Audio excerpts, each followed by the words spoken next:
Oxford sleeps beneath November rain, while a kettle whistles tea time to an empty cottage.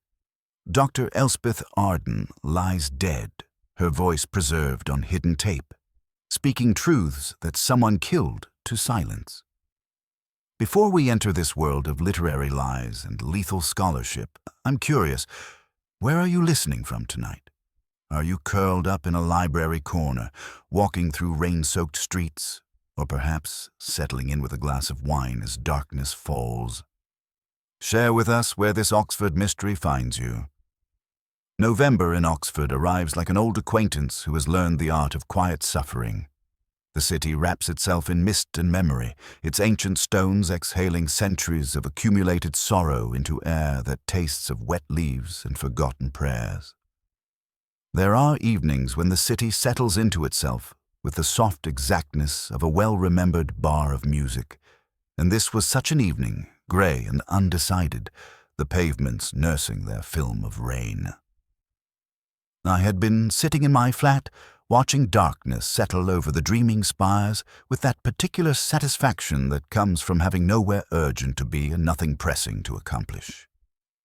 The final movement of Mahler's Das Lied von der Erde drifted from my speakers with that peculiar ache the composer reserved for his most devastating insights into human transience.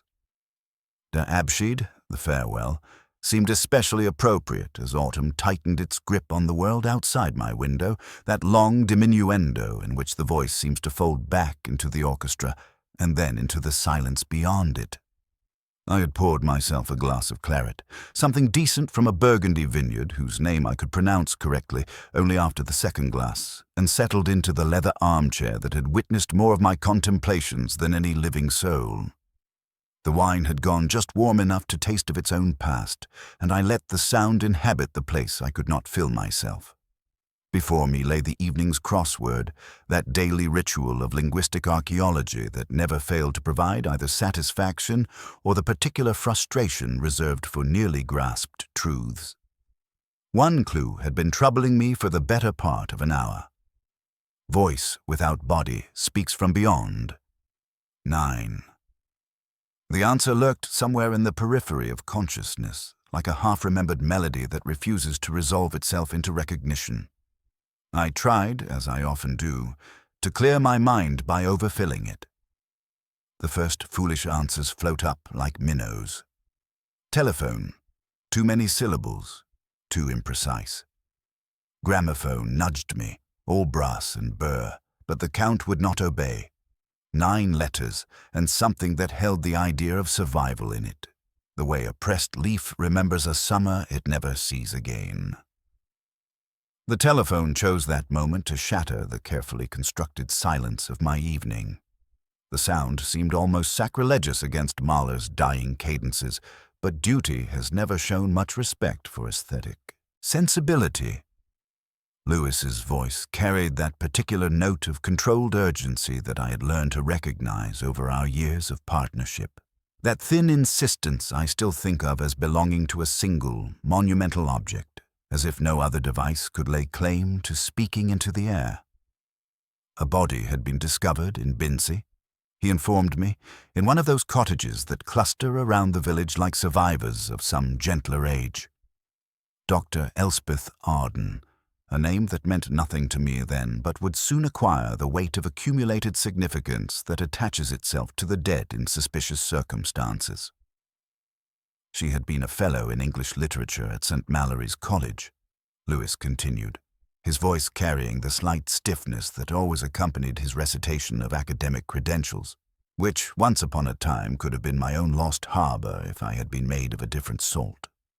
More intriguingly, she served as director of something called the Scriptorium, an audiobook project that had apparently earned the college considerable prestige and, more importantly, funding.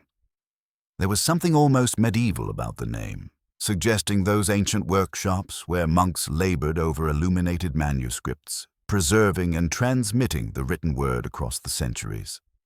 That such a project should be housed in a modern Oxford college, transforming literature into the ephemeral medium of recorded sound, struck me as containing possibilities for both preservation and distortion. The body had been discovered by Mrs. Pemberton, an elderly neighbor whose devotion to the routines of village life had made her acutely sensitive to any deviation from established patterns. The preliminary examination suggested natural causes. Lewis reported with the careful neutrality he employed when delivering information that didn't quite satisfy his policeman's instincts. Heart failure, possibly brought on by the stress of academic life or the simple accumulation of years. It was Mrs. Pemberton's observations that first caught my attention, though I couldn't have explained why at the time. It is often in the poorest detail that the mind begins to spend itself. Rose Cottage had shown no lights throughout the afternoon and into the evening, unusual for Dr. Arden, who was known to maintain regular habits and rarely left her home dark during the hours between tea and bedtime. Yet at precisely 4 o'clock, the neighbor had heard the distinctive whistle of a kettle from the direction of the cottage, a sound that corresponded exactly with Dr. Arden's well-known tea-time ritual. 4 precisely, and the kettle's breath like a captured bird. No lights for hours. Oxford is a city in love with routines. It learns its citizens' habits as if they were liturgy. The absence of lights suggested either a deliberate desire for darkness or some interruption of normal routine. Yet the kettle's whistle at the appointed hour implied a continuation of domestic habit, even in the face of whatever circumstances had led to Dr. Arden's death. The whistling of a kettle is not the sort of sound that invents itself, I told Lewis, and something in his manner warned me that I had done that thing again, the making of a small deduction too early, which makes one's subordinates feel that their own honest minds are moth-bitten. As I listened to Lewis's methodical recitation of facts, something about the scenario began to trouble me in ways I couldn't immediately articulate. I found myself thinking of the crossword clue that had been vexing me earlier. Voice without body speaks from beyond. The answer still eluded me. But something about the phrase seemed to resonate with the strange circumstances Lewis was describing. A woman devoted to the spoken word, found dead in a cottage that maintained its acoustic routines even as its visual presence faded into darkness. I told Lewis I would meet him at the cottage within the hour, though some part of me remained reluctant to abandon the warmth of my flat and the lingering echoes of Mahler's farewell. The composer had understood something essential about the relationship between beauty and mortality, the way human achievement always carries within itself the seeds of its own dissolution. Perhaps that understanding would prove relevant to whatever awaited me in Binzi. As I prepared to leave, switching off the stereo and draining the last of my wine, I glanced once more at the crossword. The answer would come to me eventually, I knew, probably at some moment when my conscious mind was occupied with other matters. The best solutions always arrive that way, slipping into awareness like uninvited guests who turn out to be exactly what the evening required. I did not write recording. I do not know why. Perhaps there are answers that behave better for being ignored a little.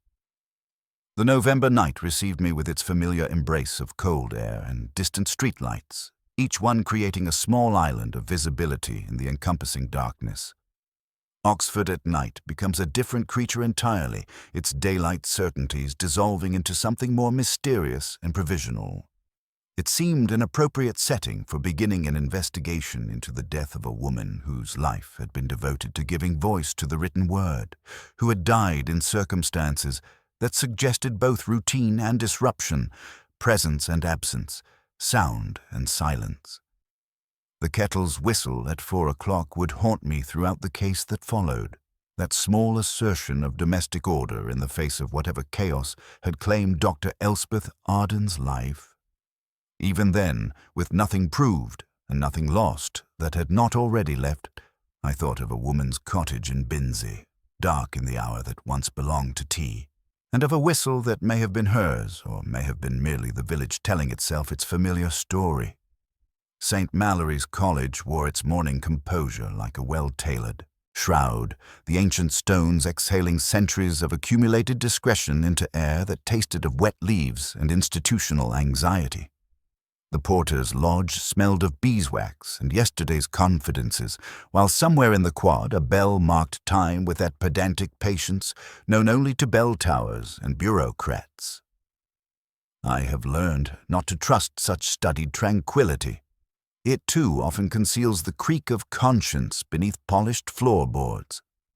Keats, the head porter, possessed those particular eyes that notice absences before they register presences. He slid the visitor's register across the desk without being asked, his gesture carrying the weight of protocol observed under duress. I signed my name and allowed my gaze to drift across the morning's earlier entries. A bold, theatrical script announced Felix Anstruther at 9:14. Beside it, the careful librarian's hand of Monsieur Vale at 8:57. And in ink, still settling into the paper's grain, Olivia Harcourt at 10:03. The pages caught a brief spray of rain as the door opened, and the newest entry feathered at its edges. A small embarrassment that somehow felt significant. Sir Peregrine Bligh received us in the master's lodgings with that practiced sorrow belonging to men who compose condolences at administrative speed. His study breathed centuries of accumulated authority, leather-bound and portrait-heavy. Yet something in the quality of silence suggested calculations being performed behind the appropriate expressions of loss. He spoke of Dr. Arden's scholarly contributions with an economy that felt rehearsed, and beneath his measured phrases about tragedy and irreplaceable loss, I could hear the quiet clicking of an institutional abacus, grants, donors, reputations, the delicate choreography of academic damage control. The scriptorium had been Arden's particular vision, he explained, an innovative project that transformed classical literature into professionally recorded audiobooks. The venture had attracted substantial Arts Council funding and considerable philanthropic attention, placing St. Mallory's on what he called a different cultural map. His gesture toward a chair, positioned slightly too far from the fire, struck me as unconsciously revealing. I remained standing. On his desk lay correspondence bearing an embossed crest, a stag couchant above a motto that pretended to modesty. The name Harcourt pressed itself into my peripheral vision like a watermark waiting to be properly examined. Dr. Margaret Vale awaited us in the scriptorium's converted stable block, where modern recording equipment had been fitted with an enthusiasm that occasionally mistook acoustic foam for aesthetic judgment. She possessed that deliberate grace belonging to those who understand that order is both argument and armor. Her careful bonne, the cardigan chosen to register precisely 2 tones below authority, the pen that lived in the exact latitude of her left breast pocket. These details suggested someone who would never arrive early by accident. She outlined the project's schedule with the pleasure of one who knows that precision can substitute for comfort. Dr. Arden had attended an editorial board meeting the previous afternoon, departing at 3:30 with no further college obligations. The evening's studio booking belonged to Mr. Anstruther, she noted, with Tom supervising a recording of Houseman selections for an anthology. She permitted herself the faintest sigh on the word anthology, as if the appetite for literary miscellany were a vulgarity she was professionally obliged to tolerate. When I inquired about access keys, she produced a labeled tray with the pride of a sexton displaying relics. Fire regulations required duplicates, she explained, and a comprehensive log was maintained. As Lewis examined the records, I noticed her watching him with a kindness that felt somehow reflective. A moment of unguarded emotion grazed her composure when she remarked that Elspeth had particularly admired Houseman's clarity of wound. A curious phrase, she added, for hearts that have their reasons. I observed quietly that she had just sewn Pascal's insight into Houseman's coat. Her correction was minimal, a stitch one might miss without careful attention, yet it made me think of voices betraying their speakers into unwanted precision. Felix Anstruther emerged from the recording booth with the weary intimacy of a performer caught without his public mask.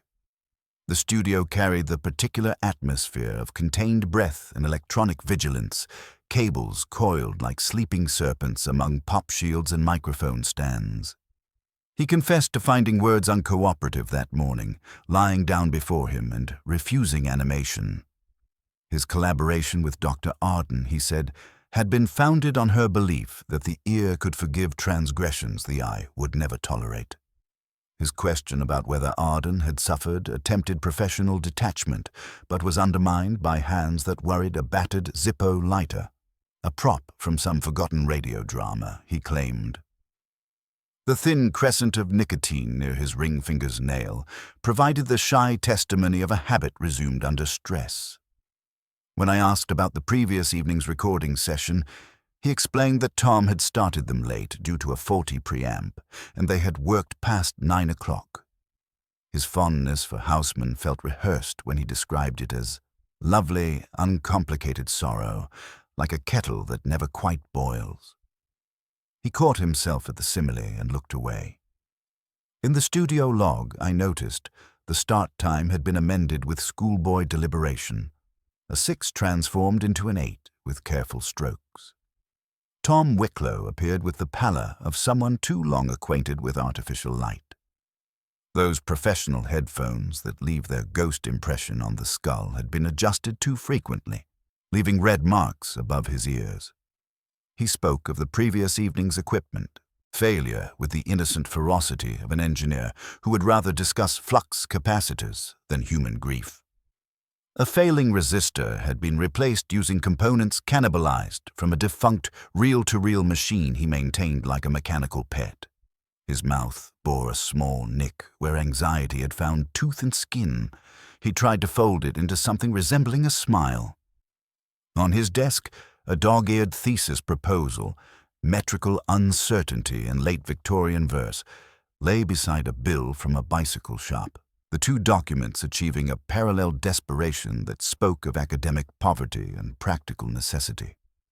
When he mentioned that Dr. Arden had recently requested copies of old recordings and inquired about voice analysis technology, his flush belonged to conscientious men caught between loyalty and truth.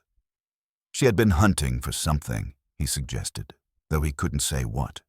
Some scholarly trope glimpsed briefly at the edge of understanding.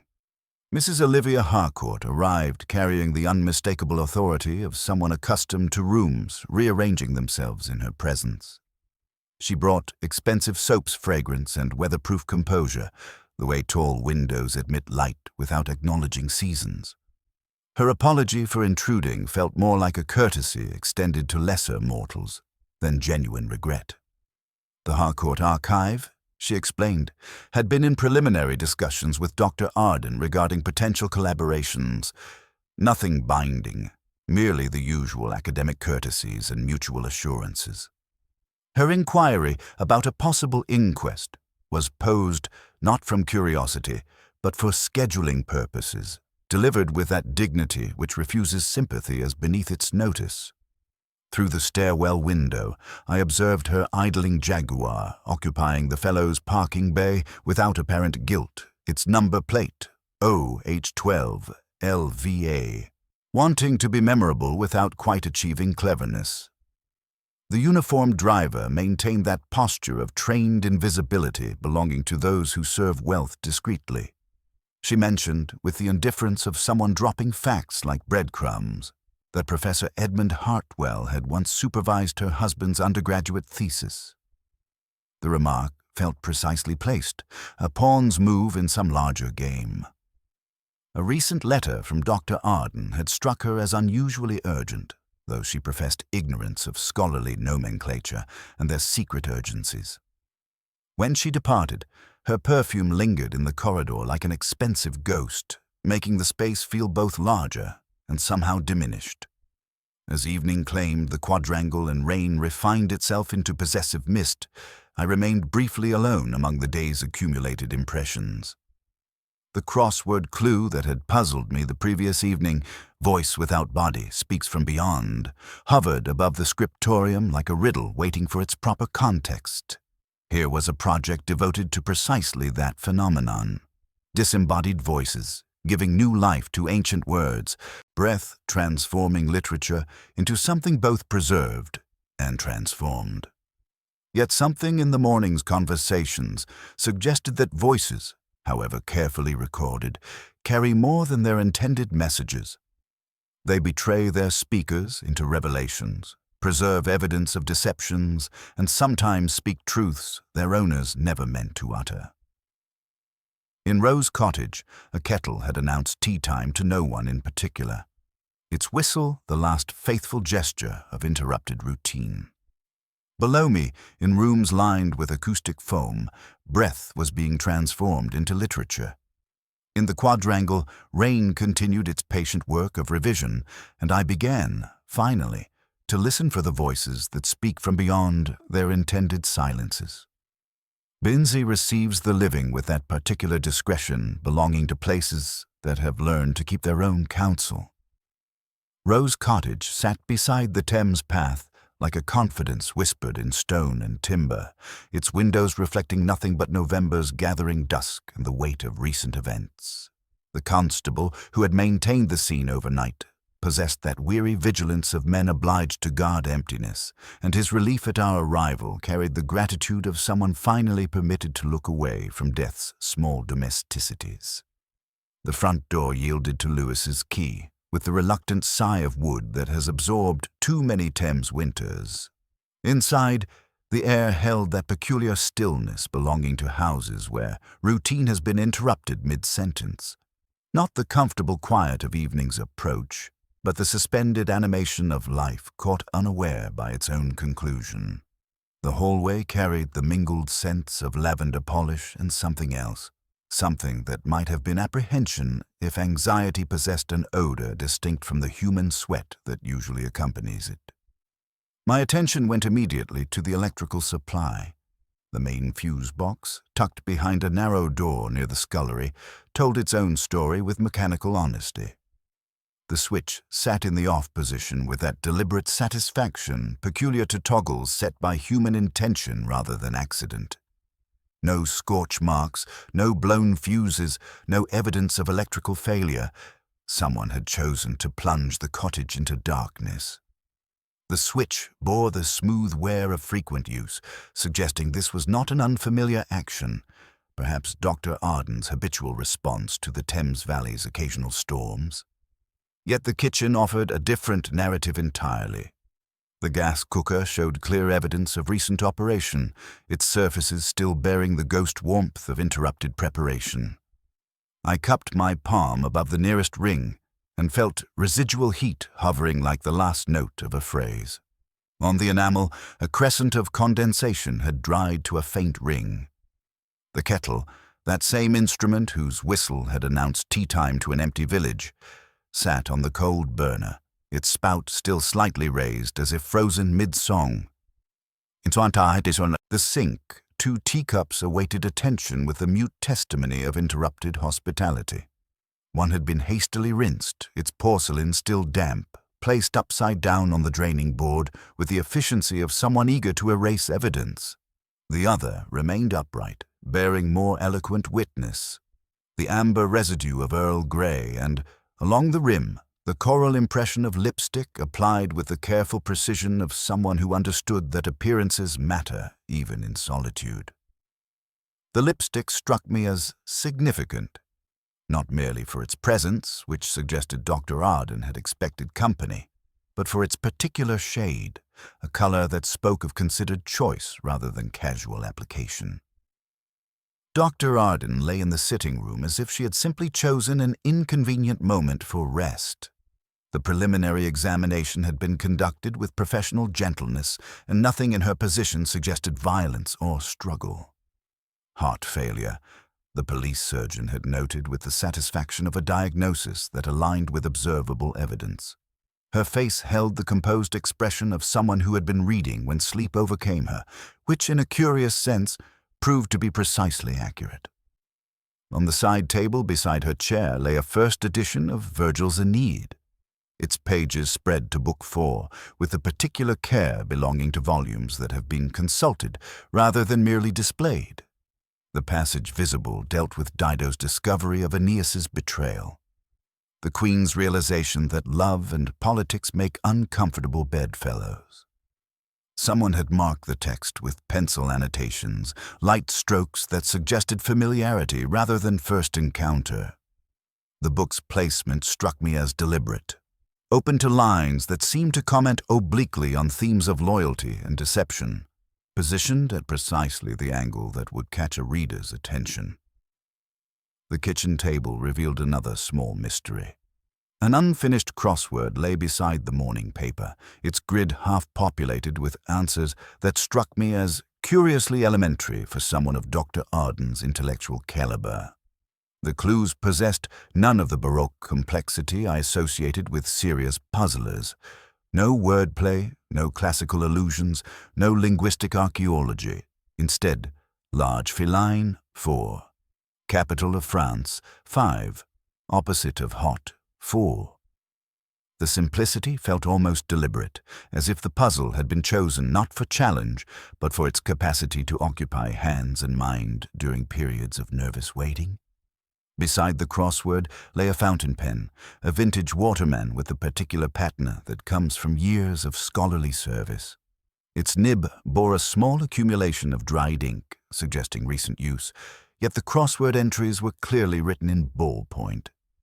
The discrepancy seemed minor, yet it lodged in my consciousness with that peculiar insistence belonging to details that refused to resolve themselves into insignificance. It was while examining the Ido cottage's architectural details that I discovered the loose floorboard beneath the sitting room's eastern window. The board had been recently disturbed.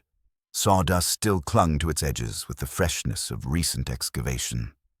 My fingers traced the edge where someone had worried at the nailhead, leaving a thumbprint of paler wood against the weathered surface.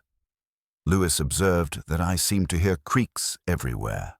I replied that this particular creak had been rehearsed. Beneath the board, wrapped in oiled cloth with the care reserved for precious manuscripts, lay a cassette tape labeled in Dr. Arden's careful script. Private recording, E.A. The label boasted with that particular confidence belonging to secrets that want to be discovered. Dr. Arden's own cassette player sat on the kitchen windowsill like a faithful pet, awaiting its mistress's return. Her voice emerged from the speakers with the intimate quality of someone speaking to herself, reading what I initially assumed to be familiar passages from Hausmann's poetry. Yet as I listened more carefully, subtle alterations became apparent. Words changed, emphasis shifted, meanings delicately transformed. Where Hausmann had written, "The lads in their hundreds to Ludlow come in for the fair," Arden's voice offered, "The voices in their hundreds to Ludlow come bright." The substitution possessed its own logic, yet it fundamentally altered the poem's relationship to youth and sacrifice. Other changes followed the same pattern, small revisions that preserved meter and rhyme while shifting the poem's moral center. Loveliest of trees, the cherry now became loveliest of tunes, the cello low, a musician's substitution that spoke of someone who understood how sound could replace sight in the geography of memory. Each alteration felt purposeful, as if Dr. Arden had been conducting some private experiment in textual archaeology. The recording concluded with her own commentary on these modifications, speaking of voices that carry more than their intended meanings, of the way recorded speech preserves not just words, but the circumstances of their utterance. The human voice, she observed, was both the most honest and most deceptive of instruments, capable of revealing truths its speaker never intended to share, yet equally capable of concealing lies within the most sincere declarations. As I listened to her voice emerging from the machine with that peculiar intimacy belonging to private recordings, I began to understand that Dr. Arden had been engaged in something more complex than simple textual revision.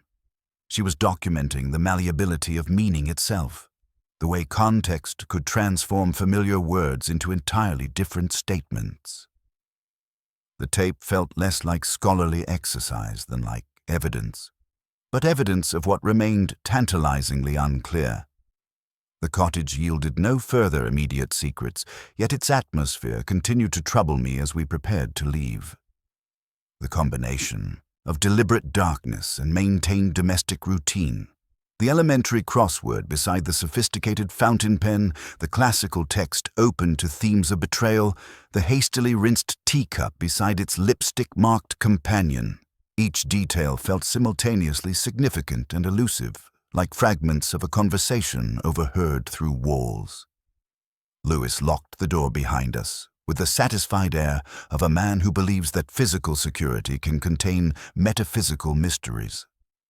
Yet as we walked back toward the village, I found myself thinking of Dr. Arden's voice emerging from the cassette player, speaking Houseman's words with such careful alterations that they became something entirely new while remaining recognizably themselves. The cottage had revealed its secrets reluctantly, but it had revealed them nonetheless, secrets that spoke of deception, revision, and the dangerous possibility that voices, once recorded, might continue speaking long after their owners have chosen silence. The crossword clue that had puzzled me the previous evening, voice without body, speaks from beyond, suddenly seemed less abstract and more urgently literal. In my pocket, a cassette held evidence of exactly such a phenomenon. A voice that had rubbed itself against the edges of familiar poems like a cat against furniture, claiming, adjusting, transforming. If the dead leave anything behind, it is surely the timbre of their refusals to remain silent. There are buildings in Oxford that seem to inhale and exhale with the seasons, and the scriptorium was among them, a quiet organism of hush and hum, its walls stitched with the memory of voices, the faint ozone of current and the sharper tang of old books. It was the kind of place where sound was meant to be captured, not merely heard, where breath and word became artifact. After Arden's death, the air felt altered, as if the rooms themselves were holding their breath, waiting for the world to right itself before exhaling again. Felix Anstruther was waiting in the control room, his face in profile to the glass, as if searching for a version of himself that might still be heard on the other side. His voice, usually so sure of its own charm, faltered in the hush, and he confessed, with the tentative candor of a man rehearsing regret, that he and Dr. Arden had disagreed about the proper approach to Tennyson. She believed in archaeological fidelity, he said, as if the poet were a relic to be dusted and displayed.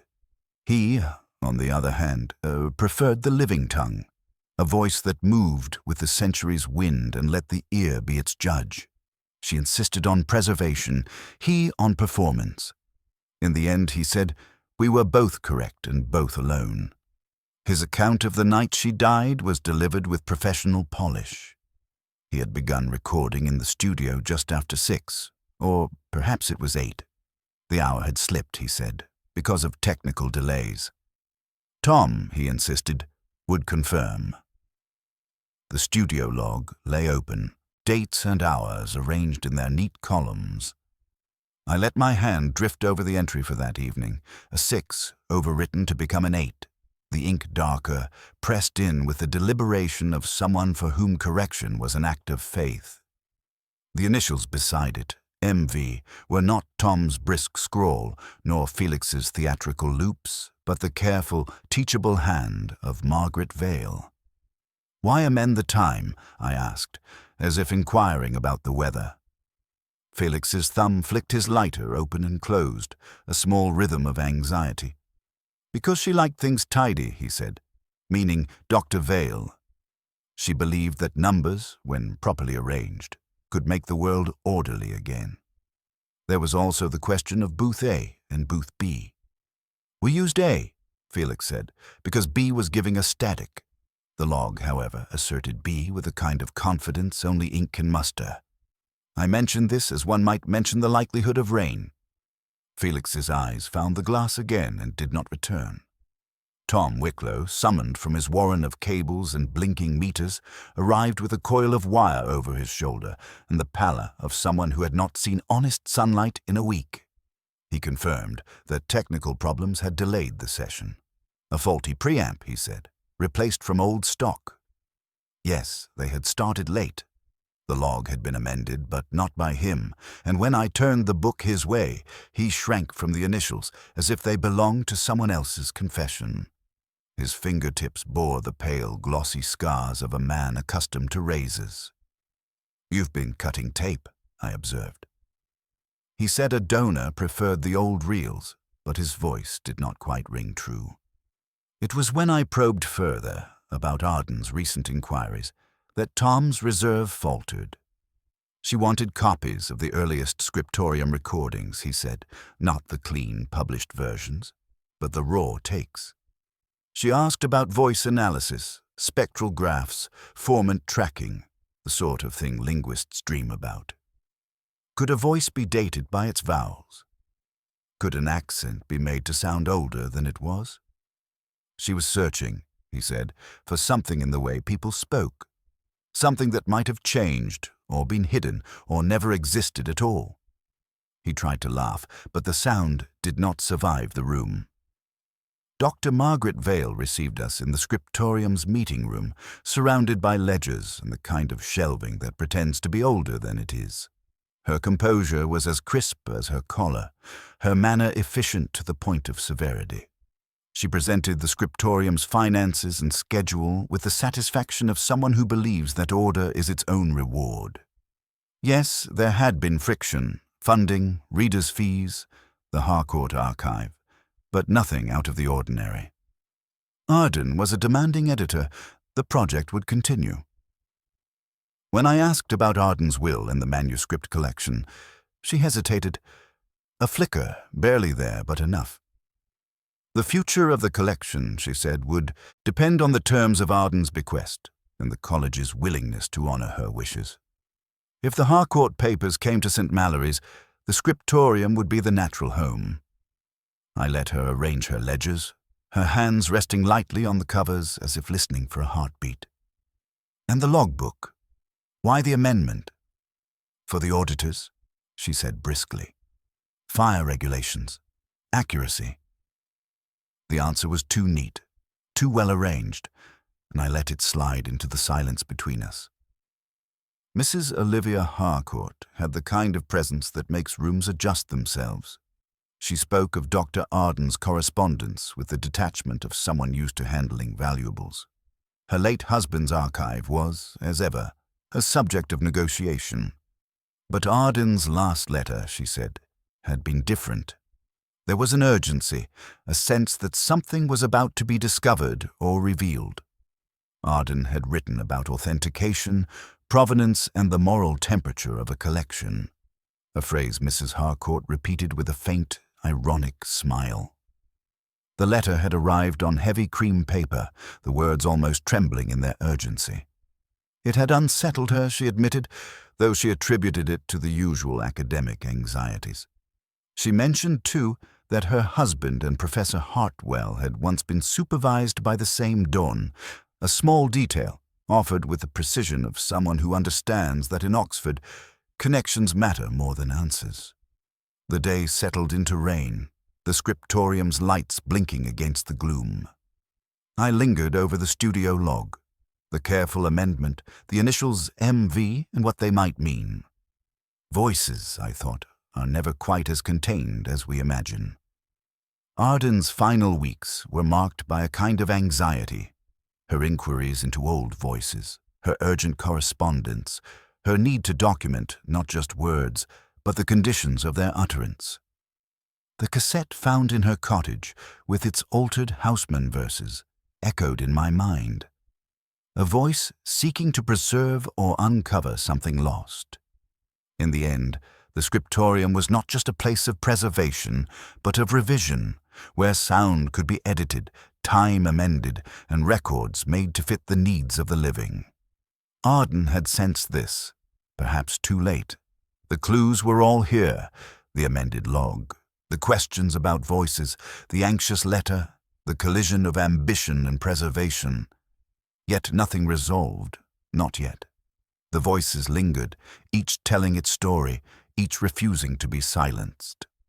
I walked out into the evening, the city's bells counting the hour with indifferent patience. The crossword clue, voice without body, speaks from beyond, hovered at the edge of thought. Recording, 9 letters. But even as I found the answer, I wondered what question Arden had been asking, and whether anyone, living or dead, could answer it now. There is a particular quality of silence that inhabits a scholar's office after its occupant has departed for the final time.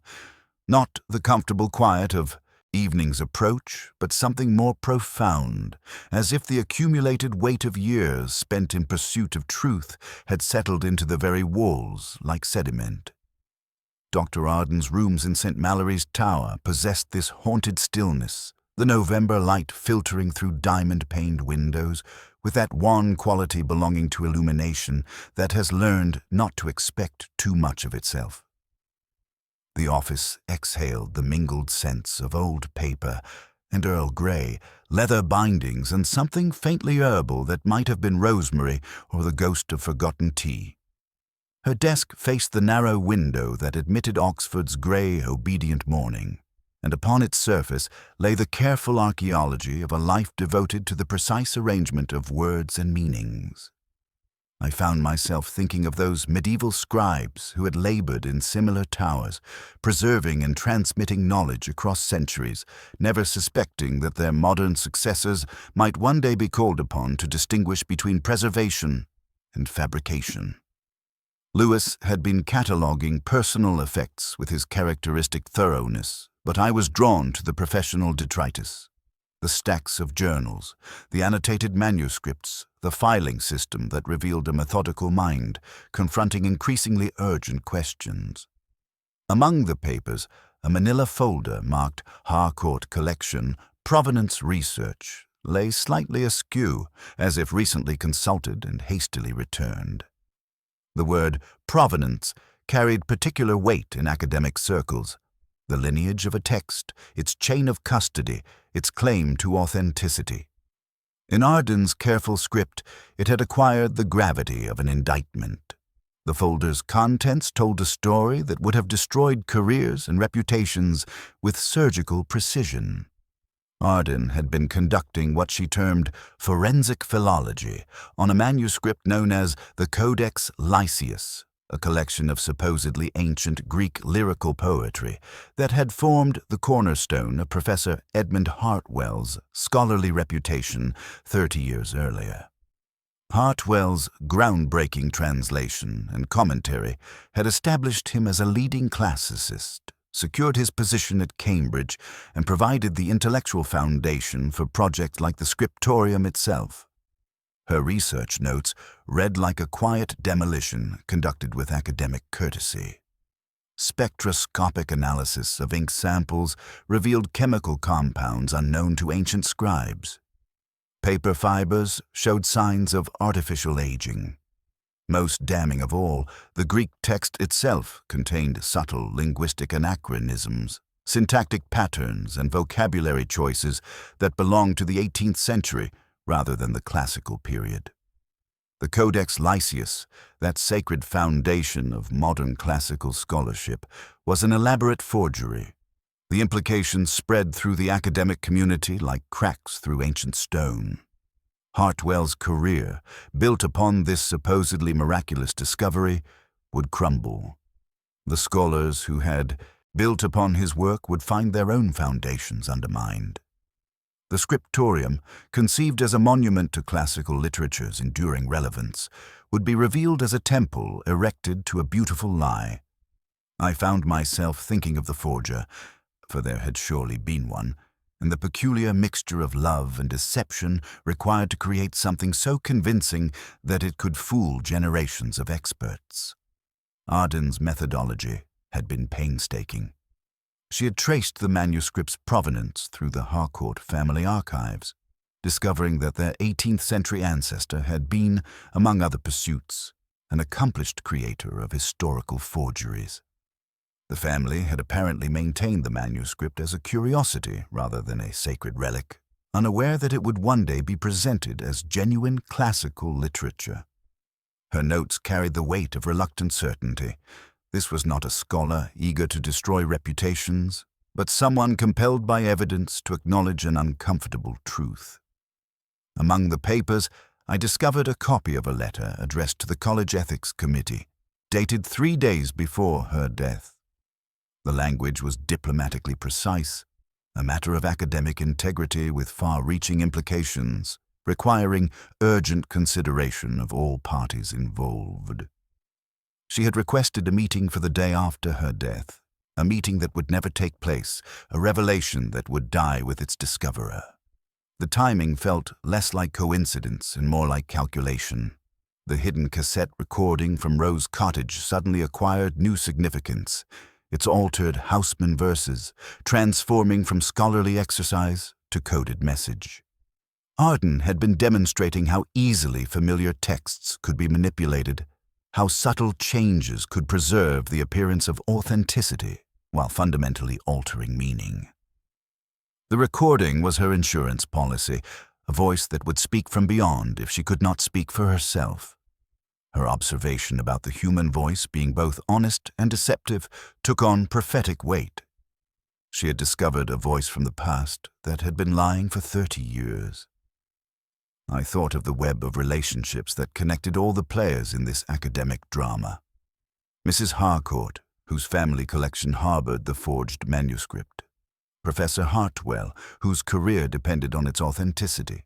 Dr. Vale, whose expertise in manuscript authentication would have made her capable of detecting, or perhaps creating, such sophisticated deceptions. Tom Wicklow, whose technical skills could analyze or manipulate recorded evidence. Felix Anstruther, whose voice gave life to ancient texts and who understood how performance could transform meaning. The crossword clue that had puzzled me, voice without body speaks from beyond, seemed to mock the situation with its literal accuracy. Here was a case built on voices, the forged voice of an ancient poet, the recorded voice of a murdered scholar, the living voices of those who had built their lives on beautiful lies. Each spoke its own truth, each carried its own deceptions. As I prepared to leave Arden's office, carrying with me the weight of her discoveries, I reflected on the courage required to challenge such deeply entrenched academic truths. She had known the dangers inherent in exposing fraud that had become indistinguishable from institutional identity.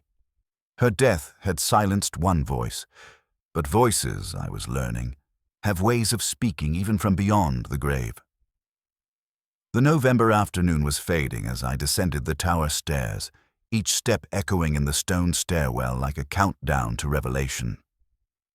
Somewhere in Oxford, a killer walked free, protected by the assumption that academic disputes rarely escalate beyond harsh words and wounded pride.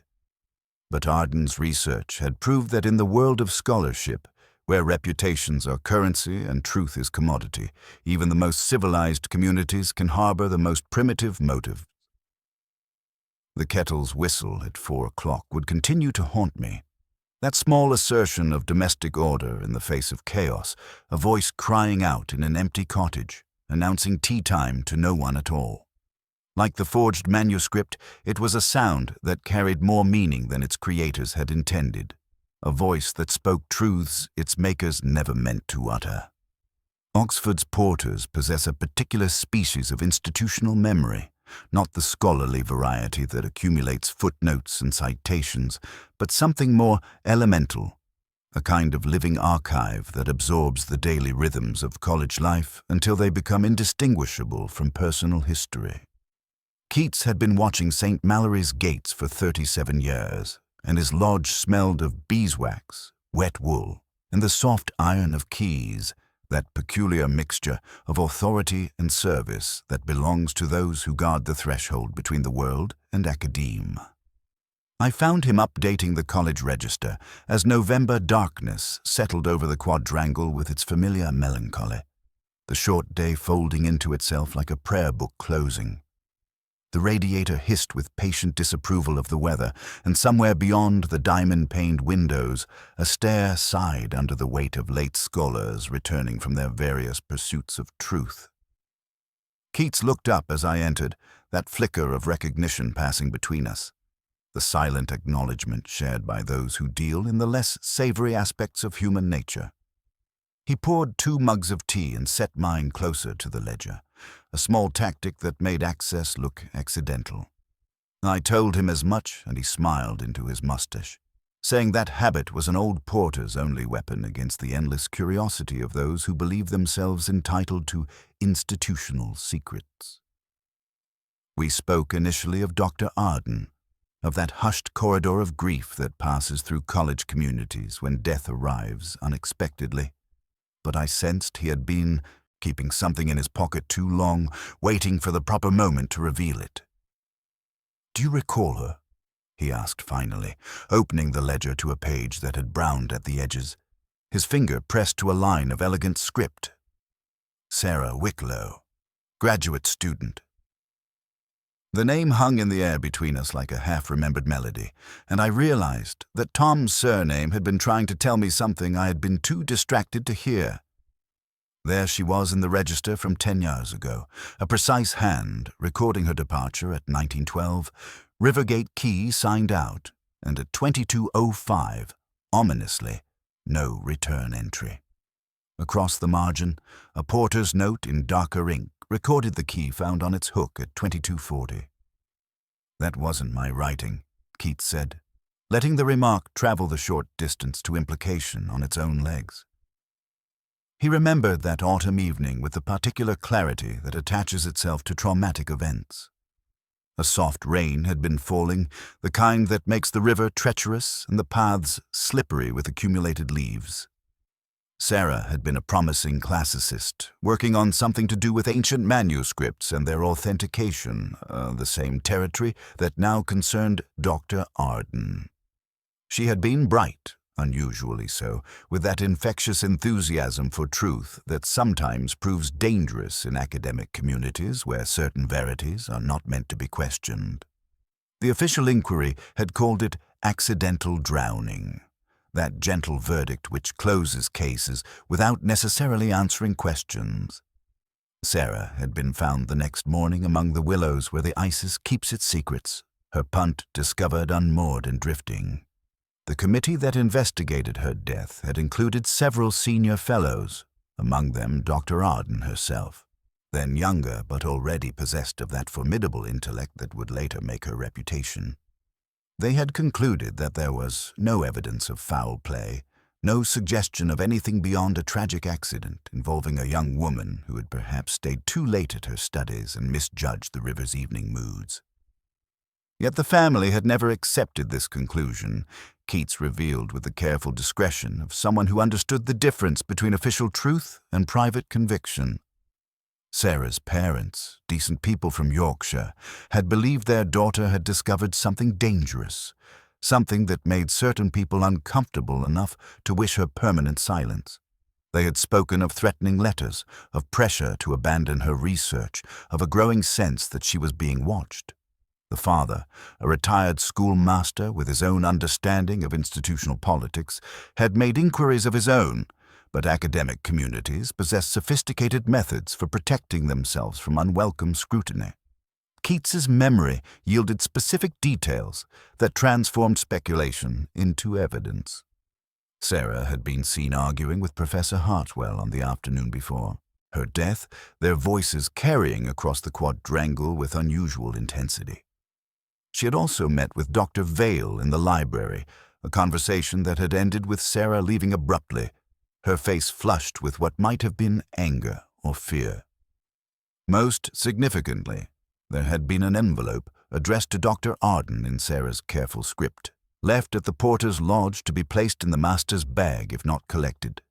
A fellow had retrieved it that same evening, claiming authorization from Arden herself.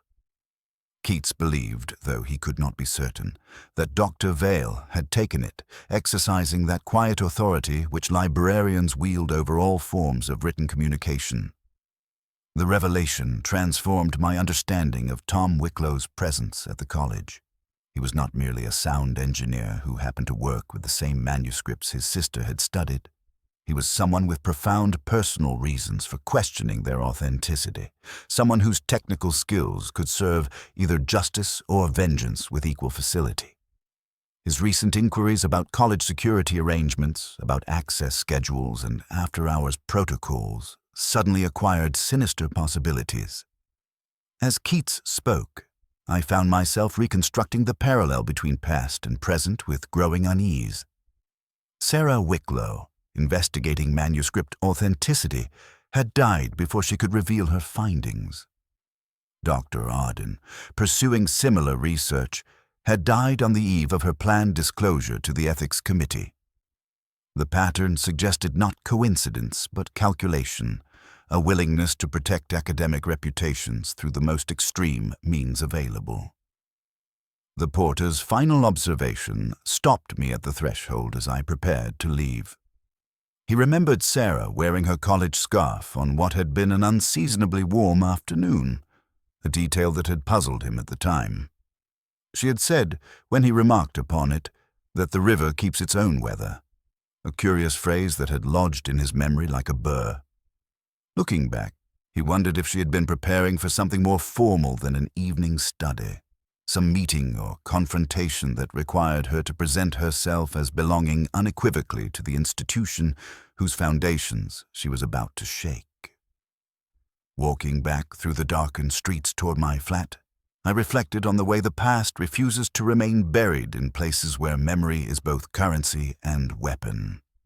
Sarah Wicklow's death had been officially resolved, her research sealed, her questions silenced by the river's indifferent embrace. Yet her brother's presence at St. Mallory's suggested that some truths possess their own persistence, their own way of demanding acknowledgement across decades. The crossword clue that had begun this investigation, voice without body, speaks from beyond, no longer seemed abstract but urgently literal. Here was a case built on voices, the forged voice of an ancient poet preserved in the Codex Lycius, the silenced voice of a young scholar whose questions had proved too dangerous, the recorded voice of Dr. Arden attempting to complete her predecessor's work, and now the living voice of a brother whose grief had crystallized into something harder and more purposeful than mourning. Tom Wicklow was no longer simply a witness to be questioned, but a figure whose every action might be motivated by a decade of unresolved suspicion and carefully nurtured rage. His work with the scriptorium's recording equipment, his access to voice analysis technology, his intimate knowledge of the very manuscript that had cost his sister her life. All of it could serve purposes far removed from legitimate scholarship. As I reached my flat, the familiar kettle began its evening summons, steam fingering the cold window glass.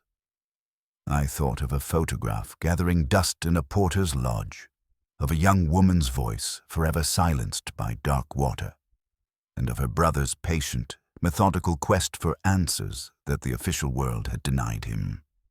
The voices of the past, I realized, were not content to remain buried.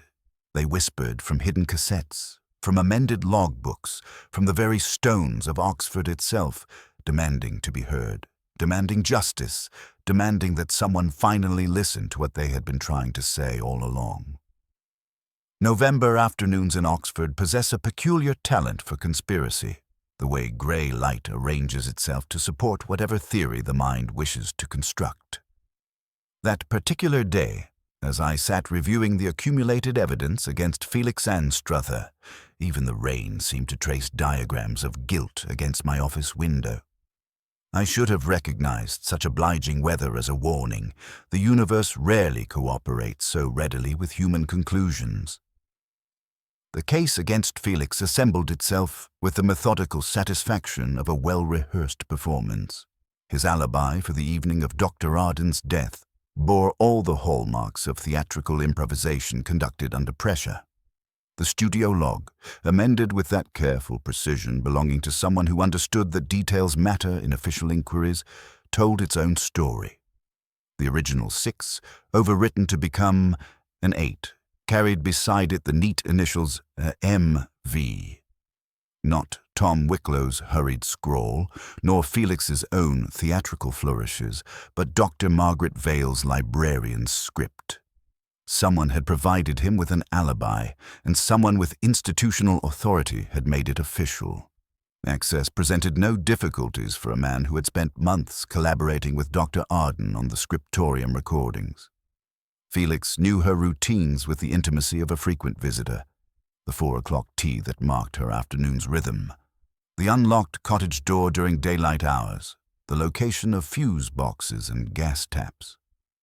More significantly, Keats remembered a late evening request from months before, a reader who had misplaced his house key and required temporary assistance. The porter's discretion prevented specific identification, but his meaningful glance toward the scriptorium suggested that charm and necessity had once combined to bend institutional protocols. The financial pressure provided motive with brutal clarity. Among the porter's pigeonholes, that democratic sorting system for collegiate correspondence, I'd glimpsed an envelope bearing the aggressive red of final demands. The Banbury Road lending establishment operated with brass plate respectability and compound interest ruthlessness, their correspondence to F. Anstruther lacking any trace of poetry. The scriptorium's star narrator, it seemed, had discovered that beautiful voices, however admired, generated insufficient income to support expensive tastes and accumulating debts. The theory that emerged possessed elegant simplicity. Dr. Arden had discovered that Felix was being paid to subtly alter recordings, not crude manipulations that would offend trained ears, but sophisticated modifications that served the forged Codex Lycaeus. A pause extended to suggest ancient gravitas. Emphasis shifted to support questionable translations, perhaps entire lines omitted or added with such skill that only the most careful analysis would detect the deception. His trusted voice had become an instrument of academic fraud, lending false authenticity to texts that had never existed in antiquity. When confronted with exposure, Felix had panicked. The confrontation at 4 o'clock, that sacred hour of Earl Grey and institutional routine, had escalated beyond words. A push, perhaps unintended, had sent Dr. Arden against the stone hearth. The staging that followed showed the quick thinking of someone accustomed to creating convincing performances. Electricity switched off to suggest evening's natural approach, the kettle boiled on gas to maintain the fiction of normal routine. One teacup hastily rinsed, while the other remained to suggest solitary tea time interrupted by death's unexpected arrival. Lewis received this reconstruction with the satisfaction of a man who believed that evidence, properly arranged, could transform chaos into comprehensible narrative. He ticked off the elements with professional approval: motive, means, opportunity, and the particular kind of panic that transforms respected citizens into desperate criminals. The amended logbook, the financial pressures, the technical knowledge required to manipulate recordings without detection, each piece supported the Felix Anstruther theory with mathematical precision. Yet as Lewis outlined our arrest strategy, something in the quality of silence that followed felt wrong, like a musical phrase that resolves to the expected chord while leaving the ear mysteriously unsatisfied. The emotional register troubled me most profoundly. Felix's grief when speaking of Dr. Arden had carried genuine weight, the kind of professional affection that develops between collaborators who challenge each other toward excellence. Could such regard transform so quickly into murderous desperation? The timing also refused to align properly. If Felix had been systematically altering recordings to support the forged manuscript, Dr. Arden's planned disclosure to the Ethics Committee would have exposed him regardless of her survival. Why kill her on the very eve of revelation when the larger edifice of fraud was already crumbling? A more calculating criminal would have fled, destroyed evidence, or attempted to discredit her findings through academic channels rather than resort to violence that could only delay the inevitable. The crossword clue that had begun my involvement with this investigation returned with insistent persistence. Voice without body speaks from beyond. 9 letters, the answer I'd finally recognized as recording. Yet the phrase seemed to mock the very solution we were constructing. Here was a case built entirely on voices. Felix's allegedly corrupted recordings, Arden's hidden cassette, the forged manuscript's ancient lies speaking across centuries. Each voice told its own story, each carried its own deceptions. But there was something else, something that nagged at consciousness like a half-remembered melody refusing to resolve. The crossword clue suggested not merely any voice from beyond, but a specific kind of speaking, authoritative, revelatory, demanding to be heard. If someone had been systematically manipulating the scriptorium's recordings to support academic fraud, they would require not just Felix's performance skills, but intimate knowledge of vocal analysis, acoustic science, the subtle technology that transforms breath into preserved sound. The cottage scene itself felt wrong for Felix's temperament. The deliberately simplified crossword, so unlike Dr. Arden's known preference for cryptic wordplay, suggested someone who understood her habits but not her intellectual character. The Virgil, left open to passages about betrayal, felt too literary, too obviously symbolic, the kind of staging that belonged to someone who thought in terms of textual significance rather than theatrical effect.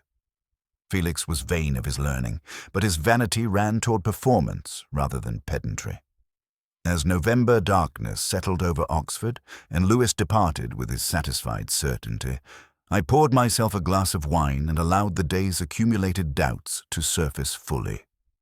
The false solution lay before me, neat and convincing, ready to be presented to a world that preferred its mysteries resolved and its institutions protected.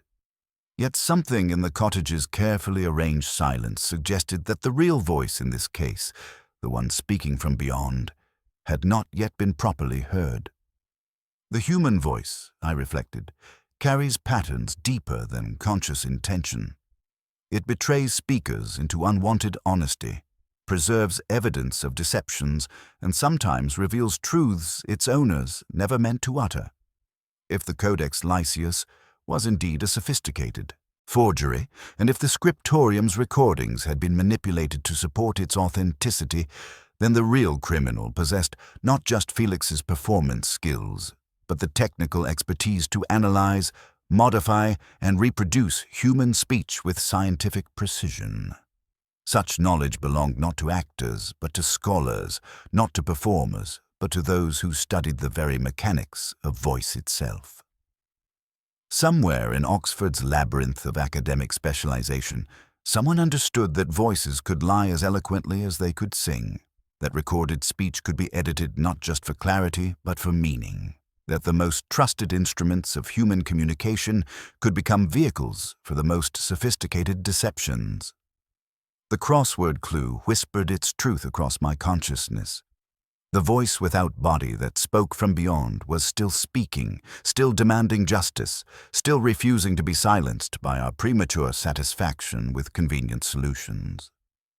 Felix Anstruther might be guilty of many things: debt, desperation, perhaps even minor complicity in academic fraud. But the cold precision required to murder Dr. Arden and stage her death with such meticulous care belonged to a different kind of criminal entirely.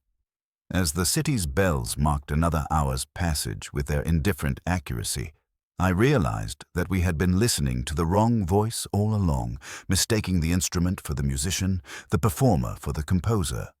The real killer walked free, protected by our willingness to accept theatrical explanations rather than pursue scientific truth. The voice without body continued speaking, waiting to be heard, demanding that someone finally understand what it had been trying to say all along.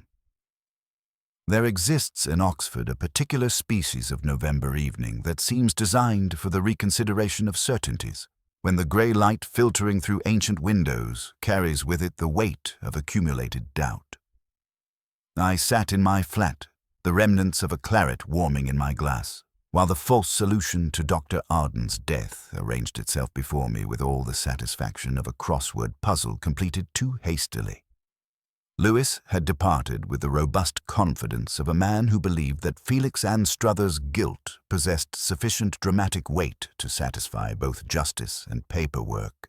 Yet something in the cottage's carefully orchestrated silence continued to trouble me like a half-remembered melody that refuses to resolve.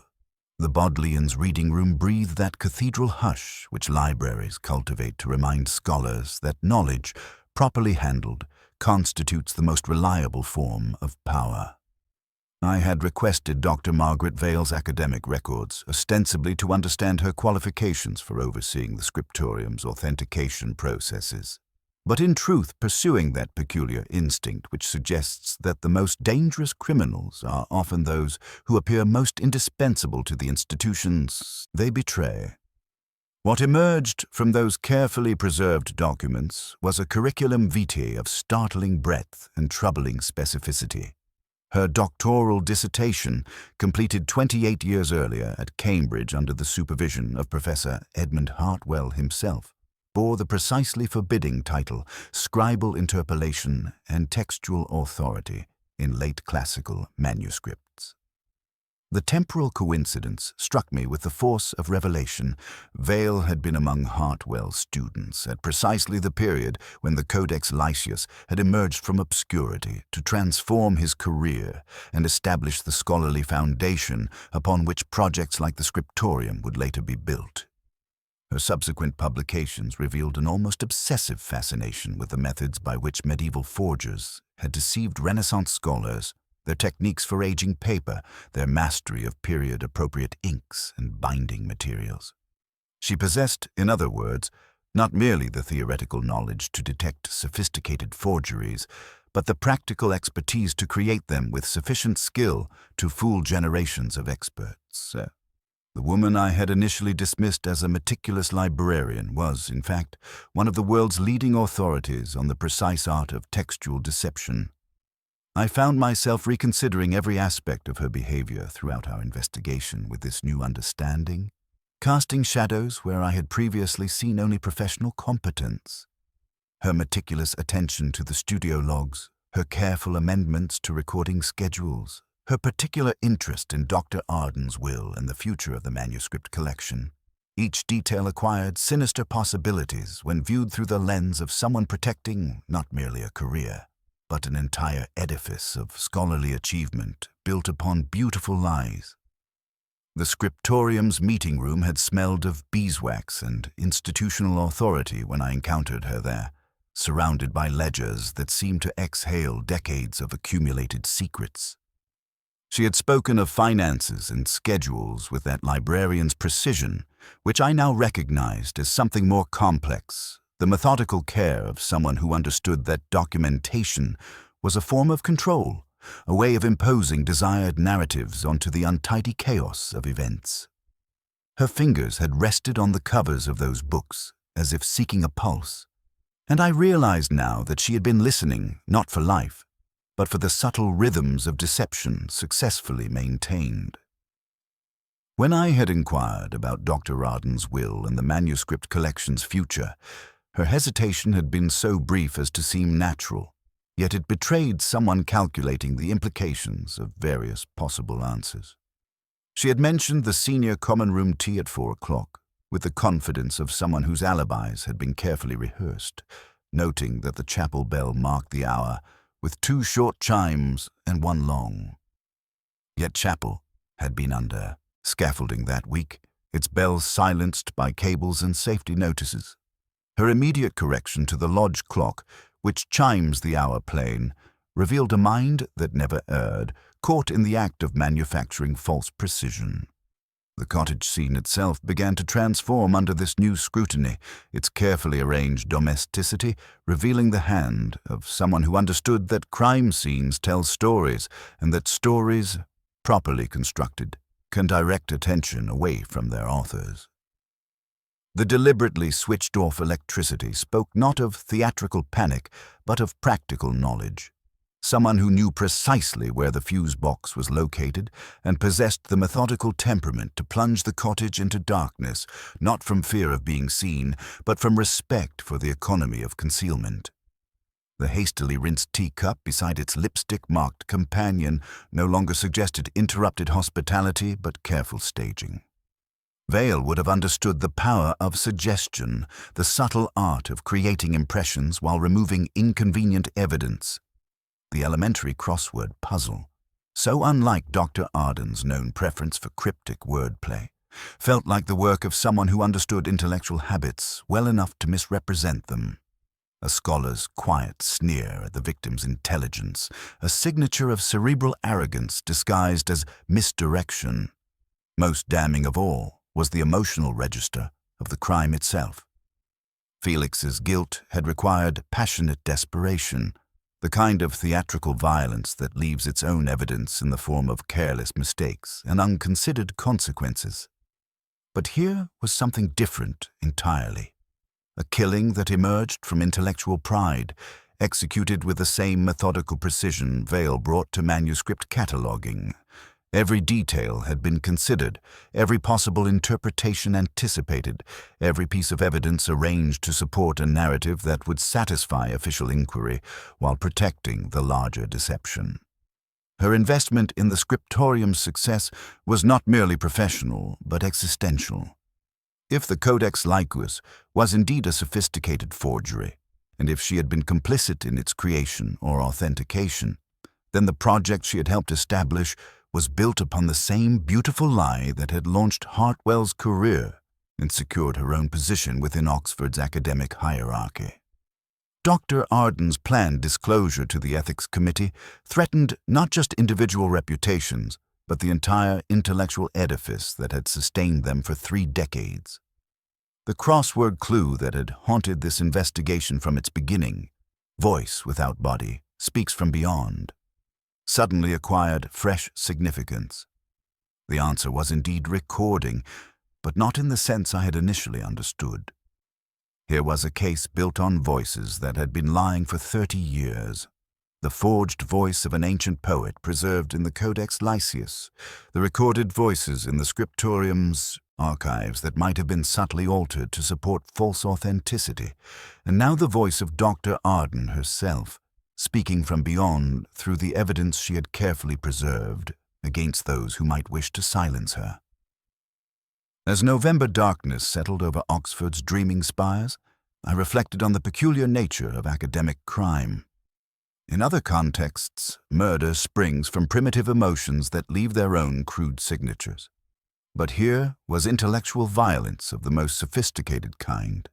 A killing executed not in passion, but in preservation, not to gain something new, but to prevent the loss of something that had never legitimately existed.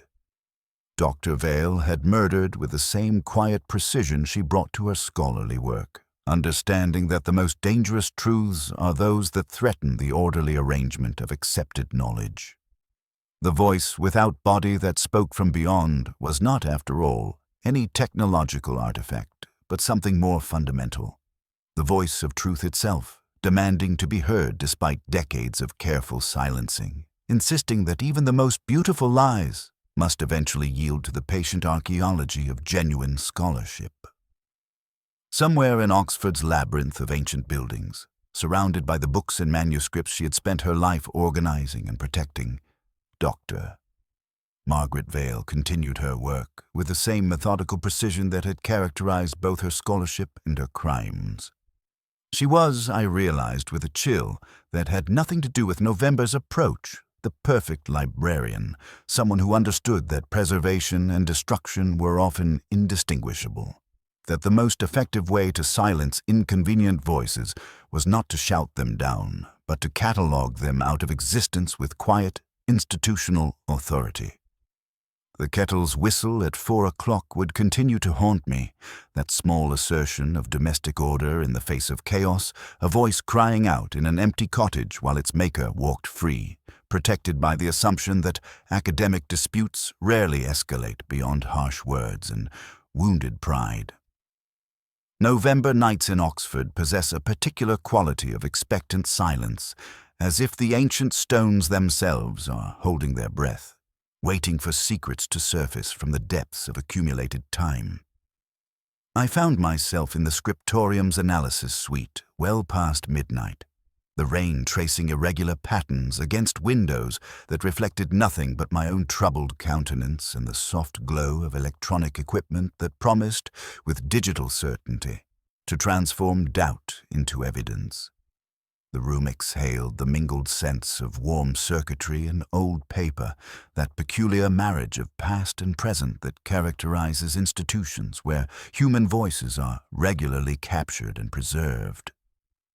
Tom Wicklow had granted me access with the weary resignation of someone whose grief had crystallized into something harder and more purposeful than mourning. His pale fingers moved across the control board with unconscious precision, adjusting levels and frequencies until Dr. Arden's voice emerged from the speakers with that intimate clarity belonging to confessions made in empty rooms. Her hidden cassette, that small rectangle of magnetic tape and plastic housing, had already transformed my understanding of her character from meticulous scholar to something more dangerous. Someone who spoke to the future because she could not trust the present. The altered Houseman verses that had initially seemed merely whimsical now revealed themselves as instruction, demonstration, prophecy. "The voices in their hundreds to Ludlow come bright," she had recited, a deliberate substitution that spoke not of poetic license but of scholarly methodology. She was documenting how easily familiar texts could be manipulated, how subtle changes could preserve the appearance of authenticity while fundamentally altering meaning.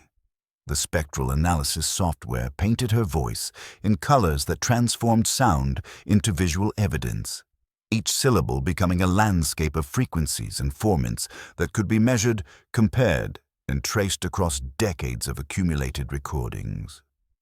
What had seemed like academic exercise now spoke with prophetic clarity about voices that carry more than their intended meanings, about the way recorded speech preserves not just words but the circumstances of their utterance, the geographical origins of their speakers, the subtle betrayals of accent and emphasis that no amount of conscious performance can entirely disguise.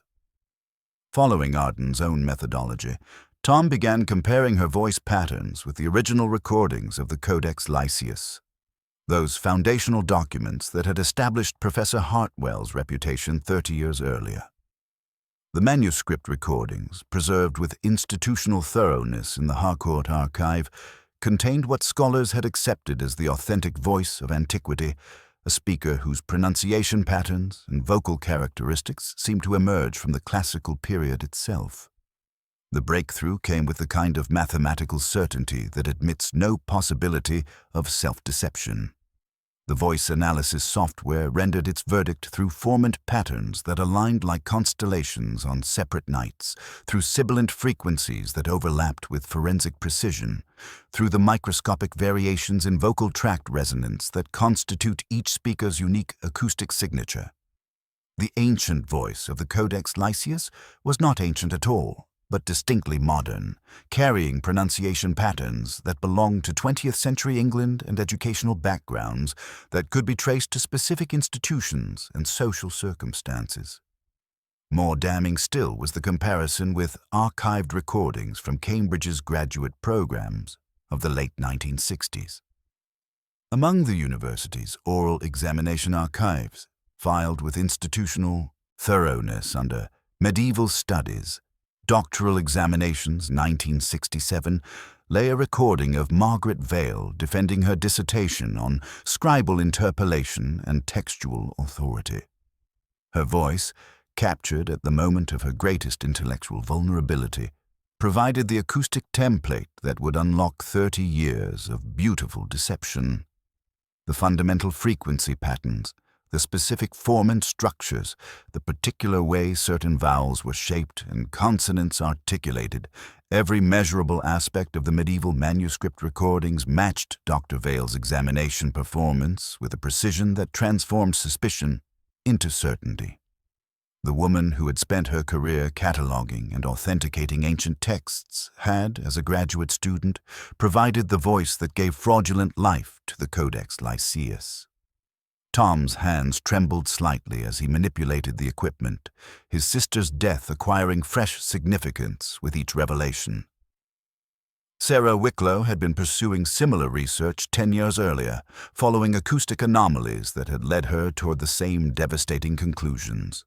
Her questions about voice analysis technology, her growing suspicions about manuscript authenticity, her final argument with Professor Hartwell, all of it pointed to a young scholar who had discovered truths that certain people found unbearably dangerous. The implications cascaded through my understanding like dominoes arranged by a master strategist. Vale had not merely discovered the forged manuscript. She had created it, working in collaboration with her supervisor to produce a deception of breathtaking sophistication. Her expertise in medieval manuscripts, her knowledge of period-appropriate materials and techniques, her understanding of how scholarly authentication processes could be manipulated, all had served to create a beautiful lie that would sustain both their careers for 3 decades. The recordings revealed the full scope of their deception. Vale had not simply read the forged text. She had performed it with subtle acoustic manipulations designed to suggest the passage of centuries. The voice that had convinced generations of scholars was her own, carefully modulated to sound ancient, authoritative, authentic, a performance so convincing that it had become the foundation upon which entire academic careers were built. Dr. Arden's discovery threatened not just Vale's reputation, but her entire identity as a scholar and guardian of literary authenticity. Her life had been built upon the most sophisticated act of academic fraud imaginable, a deception so elegant that it had fooled not just colleagues and critics, but perhaps even herself over the decades. The woman who had spent her career detecting forgeries was herself the author of the most successful literary fraud of the modern era. The crossword clue that had puzzled me from the beginning, voice without body speaks from beyond, suddenly revealed its full significance. The answer was indeed recording, but not in any simple sense. Here was a case built upon the fundamental deception that voices, once captured, could be trusted to speak honestly across time. The most sophisticated recording equipment could preserve lies as faithfully as truth, could give false authenticity to fraudulent texts, could transform scholarly fraud into institutional fact through the simple expedient of technological preservation. Yet the same technology that had enabled the deception would ultimately expose it, as Dr. Arden had discovered through her patient analysis of acoustic evidence that could not lie, even when the voices it preserved had been lying for 30 years. The voice from beyond was speaking at last, demanding justice not just for Dr. Arden's murder, but for all the smaller deaths that academic fraud inflicts, the silencing of inconvenient questions, the suppression of honest scholarship, the corruption of institutions devoted to the pursuit of truth. As Tom gathered the evidence with the quiet satisfaction of a man whose long vigil was finally ending, I reflected on the peculiar nature of voices and their capacity for both preservation and betrayal. Dr. Vale had murdered Dr. Arden, not in passion, but in desperation, understanding that some secrets are too large to be contained by individual conscience. The kettle's whistle at 4 o'clock would continue to haunt me. That small assertion of domestic order in the face of chaos, a voice crying out in an empty cottage while its maker walked free, protected by the assumption that academic disputes rarely escalate beyond harsh words and wounded pride. The November night was deepening around the scriptorium's converted stable block as we prepared to leave, carrying with us the weight of revelations that would destroy careers and reputations built over decades. Somewhere in Oxford's labyrinth of ancient buildings, surrounded by the books and manuscripts she had spent her life organizing and protecting, Dr. Margaret Vale continued her work with the same methodical precision that had characterized both her scholarship and her crimes. The voice without body had spoken from beyond at last, and its message was as clear as it was damning. Even the most beautiful lies must eventually yield to the patient archaeology of truth. The Bodleians' ancient reading room possessed that cathedral hush which libraries cultivate to remind scholars that knowledge, properly handled, constitutes both sanctuary and judgment. November's grey light filtered through diamond-paned windows that had witnessed centuries of human ambition, casting long shadows across oak tables where generations of minds had wrestled with the stubborn mysteries of text and meaning. The very air seemed to exhale the mingled sense of vellum and accumulated secrets, that peculiar atmosphere belonging to places where truth and deception have learned to coexist with institutional patience. Dr. Margaret Vale sat at the central table, not reading but contemplating, her careful hands resting upon an open folio, a 12th century illuminated manuscript whose gold leaf caught the lamplight with genuine antiquity. She was surrounded by the books and manuscripts she had spent her life protecting and, I now knew with acoustic certainty, in one crucial case, creating. Her posture suggested someone who had been expecting this moment, perhaps for longer than either of us might care to acknowledge. The evidence I carried felt less like a weapon than a heavy burden. Spectral analyses that transformed sound into visual proof. Voice patterns that could not lie even when the voices they preserved had been lying for 30 years. The cassette from Rose Cottage lay in my pocket like a small confession waiting to be heard, Dr. Arden's final act of scholarly courage that would finally give voice to truths too dangerous for their discoverers to survive.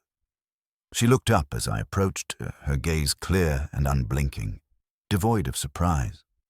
That librarian's composure, which had served her so well throughout our investigation, remained intact, a testament to years spent mastering the art of controlled emotion. Only the faintest tightening around her mouth suggested a scholar preparing to correct a particularly consequential error. I told her what we had discovered in the scriptorium's analysis suite, speaking with the same measured tone I had used 100 times before, though never with such accumulated weight. The voice patterns that connected her graduate examination recording to the fraudulent Codex Lycaeus, the acoustic signature that had given false authenticity to Professor Hartwell's career-defining translation, the spectral evidence that proved the medieval manuscript was voiced by someone with distinctly modern pronunciation patterns that matched her own archived recordings from Cambridge with forensic precision.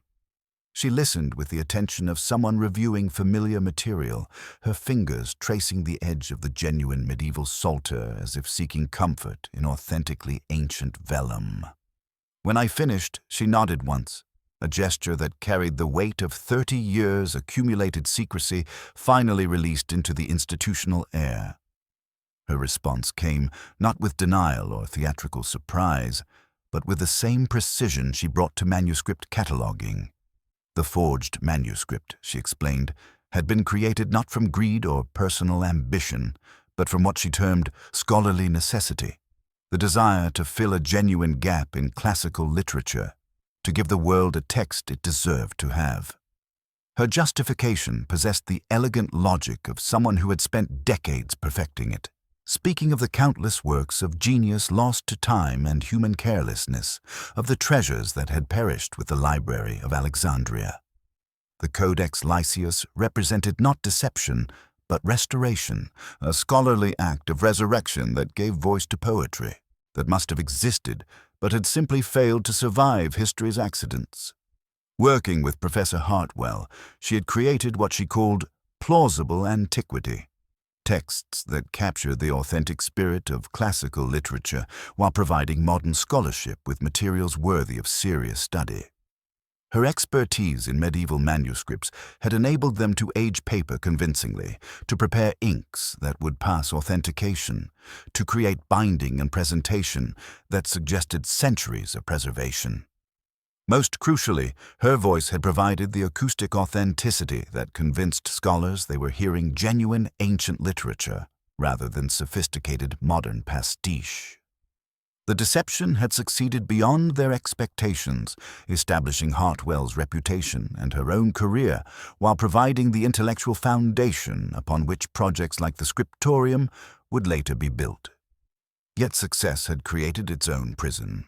requiring increasingly elaborate measures to prevent exposure as new technologies enabled more sophisticated analysis. Dr. Arden's investigation had represented the most serious threat, conducted with systematic thoroughness by someone who understood both technical methods and institutional implications. Her planned disclosure to the Ethics Committee would have destroyed not just individual reputations, but the entire edifice of scholarship built upon their forged foundation. The confrontation at Rose Cottage had been unplanned. Vale insisted with careful precision.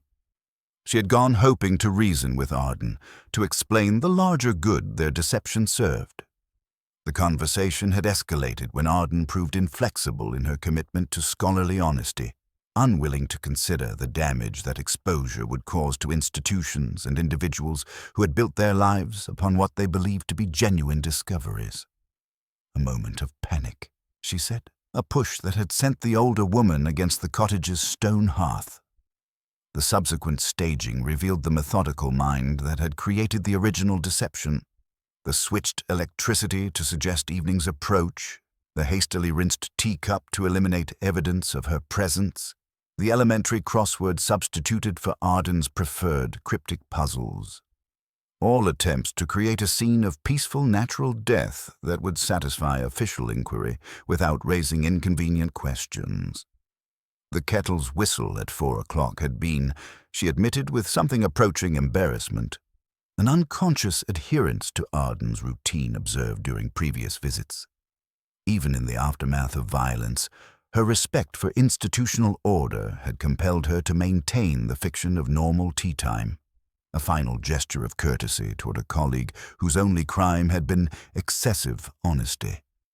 She had fled with the kettle singing its faithful song to empty rooms, carrying the burden of a death that had been both necessary and unforgivable.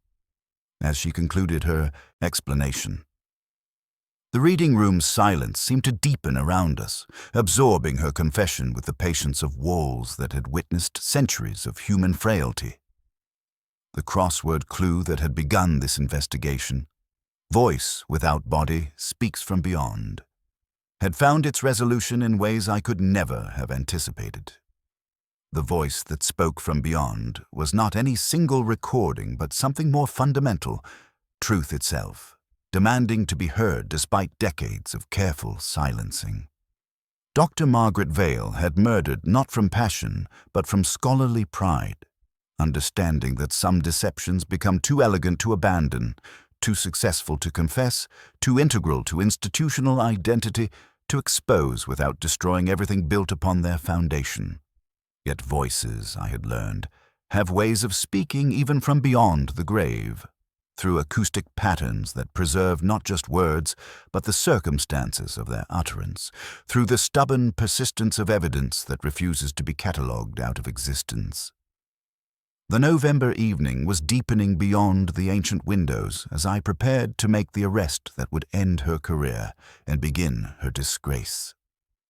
Somewhere in the distance, a clock chimed the hour with indifferent accuracy, marking time with the same mechanical precision that had once announced tea time in a darkened cottage. The kettle's song would continue to haunt me, that small assertion of domestic order in the face of chaos, a voice crying out in emptiness while its maker fled into darkness, carrying 30 years of beautiful deception, finally exposed to truth's unforgiving light. December arrived in Oxford with that particular melancholy belonging to academic terms drawing to their close, the ancient stones exhaling centuries of accumulated wisdom into air that tasted of wet leaves and institutional memory. The arrest of Dr. Margaret Vale had passed through the university community with the subdued efficiency that characterizes scandals too large for comfortable comprehension, leaving behind a silence more profound than shock.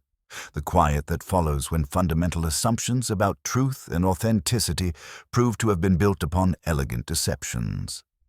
After arrests and affidavits, after the lights in offices have gone out and the radiators tick themselves into sleep, there arrives that modest acreage of time in which a policeman confronts his most reliable adversary, the absence of satisfaction.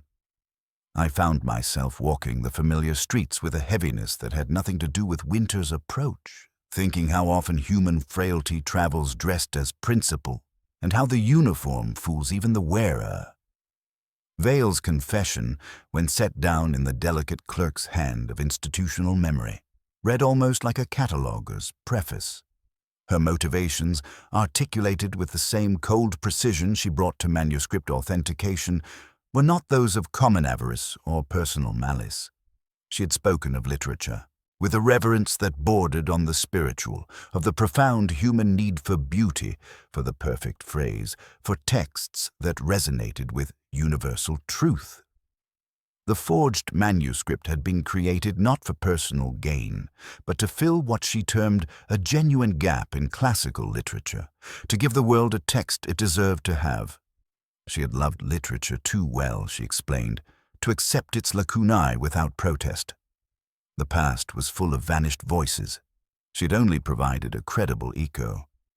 The Codex Lycius represented not deception, but restoration, a scholarly act of resurrection that gave voice to poetry that must have existed but had simply failed to survive history's accidents.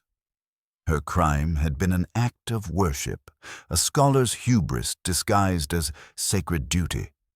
If in the process, living reputations found themselves propped by counterfeit pillars, that was merely collateral architecture. The institutional machinery of damage control had begun its work with characteristic discretion. Sir Peregrine convened meetings in rooms polished to a pained brightness, where minutes would later record unanimous decisions to appoint interim directors and commission independent reviews. He spoke about continuity with the solicitous gravity of a bishop redistributing parishes, his measured phrases carrying that particular weight belonging to statements crafted by committees who understand that reputation is more fragile than stone. Funding would be safeguarded. Donors would be reassured. The word integrity appeared often enough to become a charm against irony. The scriptorium endured, as such enterprises do, by changing its label while preserving its shelves. The forged manuscript would be withdrawn from scholarly discourse with the same careful precision that had once introduced it, disappearing from bibliographies and citation indices as if it had never existed. Professor Hartwell's legacy, built upon that beautiful lie, would require delicate archaeology to separate genuine scholarship from work contaminated by fraudulent sources. There would be footnotes.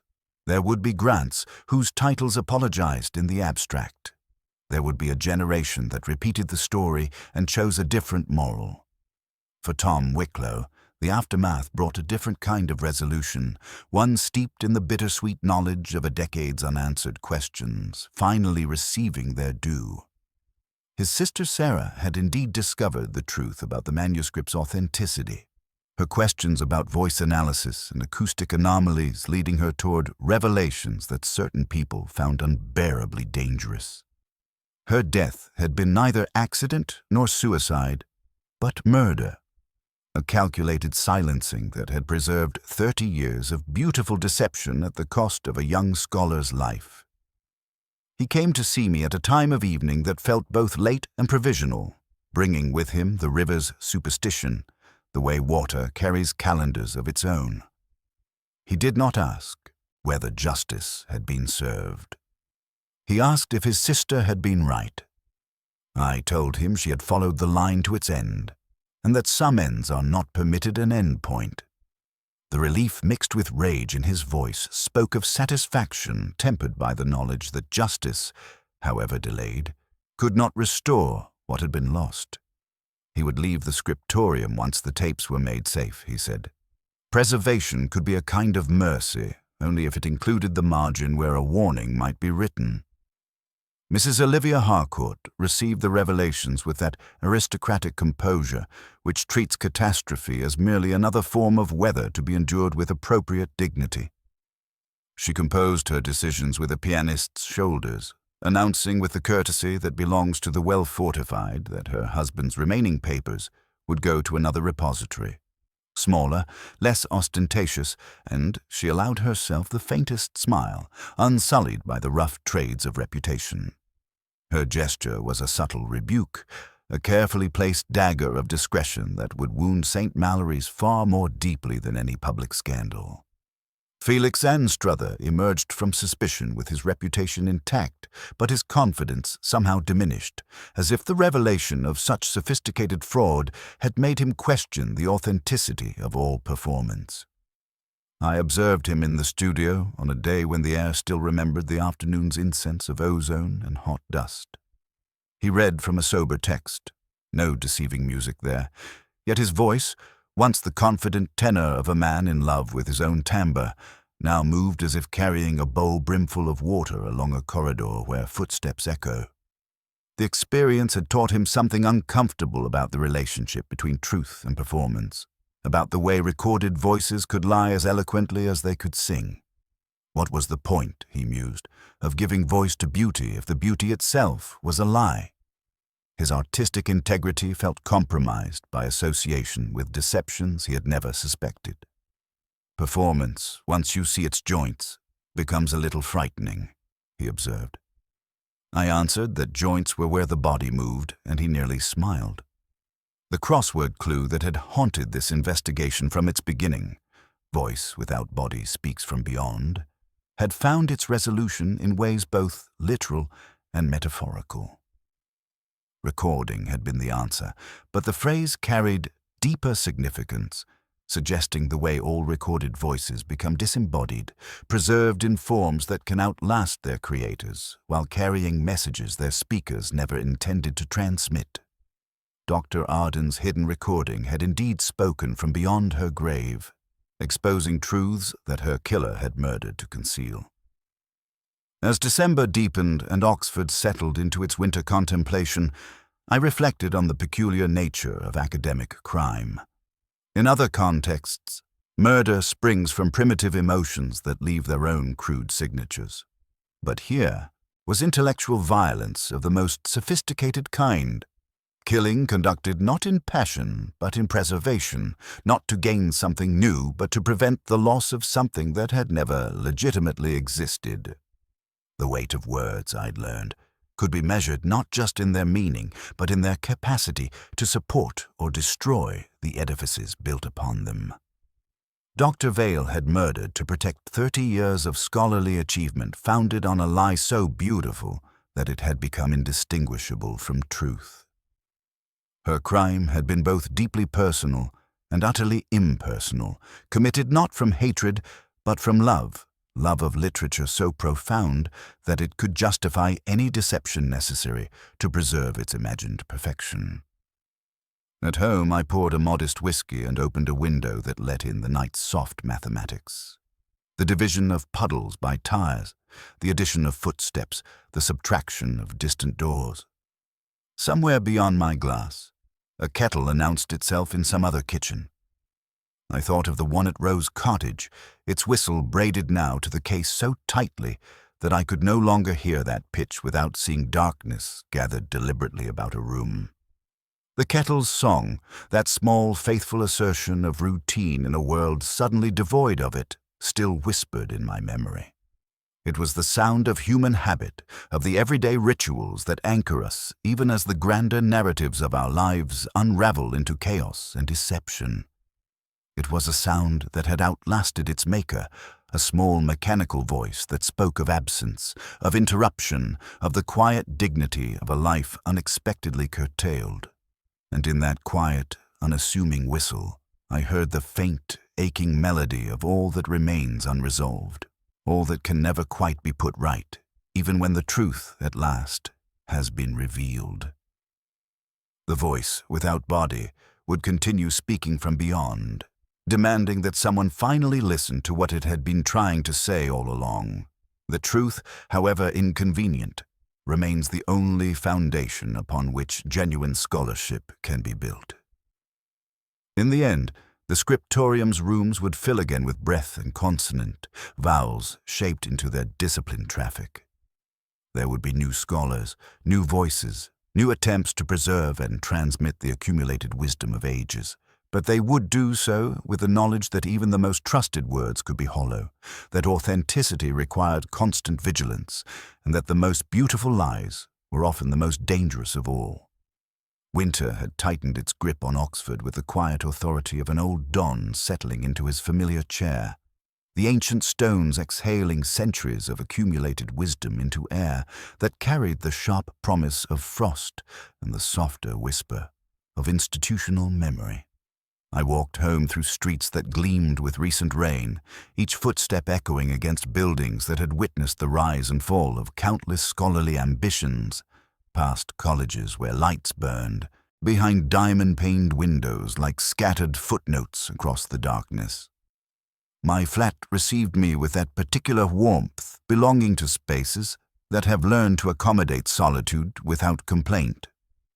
I placed my keys on the table with the deliberate care of someone who understands that small rituals anchor us when larger certainties prove unreliable, and moved toward the desk where the abandoned crossword lay with the patient air of a question finally ready to be answered. Voice without body speaks from beyond.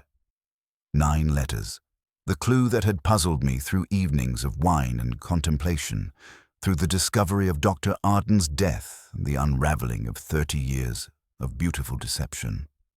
I wrote the answer without ceremony, an unspectacular certainty that felt more like recognition than revelation. Recording. The word settled into the grid with mathematical precision, yet seemed insufficient to contain all that I had learned about voices and their capacity for both preservation and betrayal. I poured myself a glass of claret, something honest from a vineyard whose name required no pretension, and considered the evening's musical possibilities. The case had left me with an appetite for something austere, more truthful in its refusal to seduce. I selected Bach's Cello Suite Number, 1 in G major, the Castle's recording that admits no interpretative flourishes, no attempts to improve upon the composer's original intentions. Here was music that achieved perfection through honesty rather than deception, each note following its predecessor with logical inevitability, the way truth should emerge from careful investigation. As the cello's voice wound its way through familiar patterns, I reflected on the aftermath that had settled over Oxford like dust after a library's reorganization. Dr. Margaret Vale's confession had revealed the complex motivations of someone who had loved literature too well to accept its imperfections. The scriptorium would survive under new management, the forged manuscript quietly removed from scholarly discourse like a book misshelved and finally returned to its proper place, which was, in this case, nowhere at all. Tom Wicklow had finally received answers to questions that had haunted him for a decade. His sister's death revealed as murder rather than accident. Justice had been served, though it could not restore what had been lost or undo the damage that 30 years of deception had inflicted upon the pursuit of truth. Felix Anstruther would continue his work, though his voice carried now the subtle uncertainty of someone who had learned that even the most beautiful performances could be instruments of fraud. Mrs. Harcourt had withdrawn her family's archive from St. Mallory's with aristocratic grace, her gesture a quiet rebuke that would wound the college more deeply than any public scandal. A small deduction presented itself as I lifted my wine glass, leaving behind a wet ring that darkened the paper, beneath the cheap coaster I never quite remember to use. The circle overlapped the first letter of recording, the R blurring at its edges into a soft rumor of itself.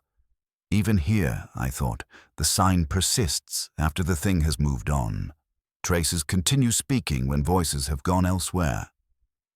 Perhaps that was a detective's consolation, not that one hears everything, but that something always remains to be heard if one is willing to listen longer than comfort requires. The kettle in my kitchen began its familiar whistle, that domestic sound that had become forever associated with Dr. Arden's death and the careful staging that followed.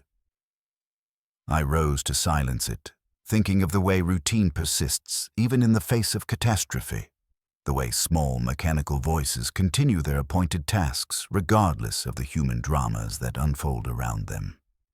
At Rose Cottage, that same faithful song had announced tea time to empty rooms while its maker fled into darkness, carrying 30 years of beautiful deception finally exposed to truth's unforgiving light. Outside my window, the lights of the colleges continued their patient vigil against the encompassing darkness.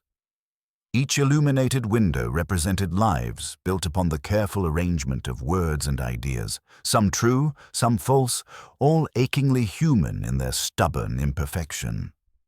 In those ancient rooms, scholars worked late into the night, pursuing truths that might prove elusive, creating knowledge that might survive their own mortality. Some of their work would endure, some would be forgotten, and some, perhaps, would prove as beautiful and as false as the Codex Lysius. Bach's mathematical certainties filled the room with their austere beauty, a reminder that genuine art could achieve perfection through honesty rather than deception. There were no forged manuscripts in his world, no voices pretending to be other than they were, no scholars murdering to protect beautiful lies. Each phrase lifted and settled like breath that had learned patience the hard way, marking time more honestly than any clock. The crossword lay completed now, its grid filled with answers that seemed to mock the complexity of human motivation with their black and white certainty. Yet the word recording contained multitudes, preservation and betrayal, voices that outlast their creators, and truths that refuse to remain buried. Dr. Arden's hidden cassette had spoken from beyond her grave, her voice preserved in magnetic tape that would outlive the flesh that had shaped those words. The forged Codex Lysius had carried Dr. Vale's voice across 30 years, lending false authenticity to fraudulent scholarship until technology finally exposed the deception. I thought of the eternal human desire to create something beautiful, even if it must be built upon deception. Dr. Vale had murdered not from greed or personal malice, but from love of literature so profound that it could justify any crime necessary to preserve its imagined perfection. Her forgery had been an act of worship, a scholar's attempt to give the world a text it deserved to have, regardless of whether such a text had ever actually existed. As the evening deepened and Oxford settled into its winter contemplation, the bells of various colleges marked the hour with their ancient authority. These were sounds that had outlasted empires, voices that had spoken across centuries without deception or pretense, marking the passage of time with democratic impartiality, indifferent to the human ambitions that rose and fell beneath their bronze tongues. The cello found its cadence and released it into the gathering quiet. I finished the wine, tasting the echo of fruit and soil and time winnowed into something that pretended to be inevitable. The kettle, cooled now, sat faithful and without pride in the kitchen, its song complete. So do most things, if we allow them. They speak their truth and fall silent, leaving only the memory of their voice and the hope that someone, somewhere, was listening carefully enough to understand what they were trying to say. In the end, all human achievement was built upon some foundation of faith. Faith that our words would outlast our breath, that our discoveries would prove genuine, that the voices we preserve would speak honestly across time. Somewhere in Oxford's labyrinth of libraries and laboratories, honest scholars continued their work, adding genuine knowledge to humanity's accumulated understanding, one careful word at a time.